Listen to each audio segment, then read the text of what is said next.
You're interviewing for BCBA positions? If you're interviewing for BCBA positions, here's some questions to ask that employer. What are the billable hours for your BCBAs? Is it monthly or is it weekly? What is the caseload? Are any of the RBTs grad students? Because when you have grad student RBTs, listen to me, that's one less person you have to train on ABA principles, and let alone applying the ABA principles to the learners that they're working with.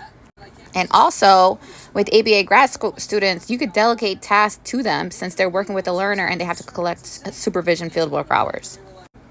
I would ask them how if the hours are flexible, meaning like, oh, do off 40 hours, right? Typically, like it's considered like a 40-hour work week, but you're not billing exactly 40 hours because we have so much indirect work to be done. Ask them like, oh, because there's some places where you could have flexible schedules where you could go home on a Friday, leave early, and do your indirect work at home. Or there's some places where like, oh no, you have to document or 40 hours here in the clinic. So it's like, damn, for work that I'm not getting paid for, I have to sit in your clinic instead of working from home in the comfort of my own home. Ask them if they have a bonus structure for BCBAs. Ask them if they buy and supply the materials needed for reinforcers and programs for your learners. Ask them what kind of support and training that you guys have as a company that provides for the BCBAs, but also for the RBTs. And ask them, let them know, like, okay, also, what type of behaviors are you seeing with your clients? Because as a new BCBA, if they say, oh yeah, I have someone with so and so, and you're unfamiliar with that thing, and then ask them like, okay, what kind of support? I've never worked with that kind of population. It's outside of my comfort zone, or can you help with support and providing support for that learner, because that's something I'm not familiar with. Like if it's Down syndrome, if it's Williams syndrome, if it's pica, if it's all these different variables that come with our learners, like you want to make sure you know what you're getting into so that you're not setting yourself up for failure.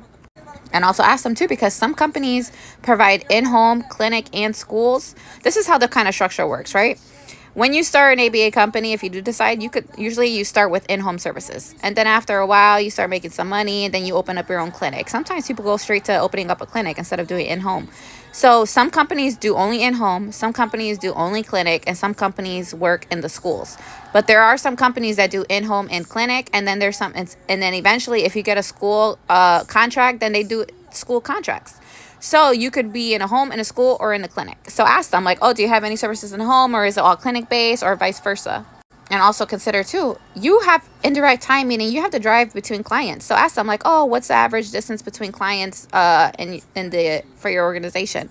Because if you have to drive 45 minutes or an hour away for a client, that's going towards your indirect time of that 40-hour week. So you need to consider that. And you know what else I like to ask them? I like to ask them how long have they been working for the company and what's the turnover rate there. And ask them if they pay for CEUs. Usually when you become a BCBA, they give you like $500 for the year towards like anything needed. So like CEU is like, it's like an incentive. So use it. Some companies also match like contributions to like your retirement or IRA. So ask that question too. Obviously, if you work for like a bigger organization, and not necessarily like a bigger one, but like I've worked for a smaller clinic and they had matching for IRA.